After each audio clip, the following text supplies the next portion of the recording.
Pabaliwin siya sa iyo gamit ang garapong ito. Ang ritual na ito ay makapangyarihan. Hindi ito laro. Gawin ito sa kabilugan ng buwan, kahit anong araw at oras. Ang mga kailangan mo sa ritual na ito: pantali, larawan, bulaklak, at malaking garapon, at pabango. Pitasin ang mga petals ng mga bulaklak. Ilagay ito sa garapon at sabihin mo ito sa kanya habang nakatitig kayo sa larawan niya. Pangalan niya, gusto mo ang aking pag-ibig. Ngayon ay makinig ka.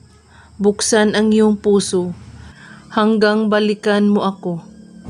At pagkatapos, mag-spray ng inyong paboritong pabango sa garapon at kasama ang mga petals. At kunin ang sinulid at larawan at itali ang larawan na magkadikit gamit ang sinulid at sabihin mo muli, gusto mo ang aking pag-ibig. Ngayon ay makinig ka. Buksan ang iyong puso hanggang sa balikan mo ako.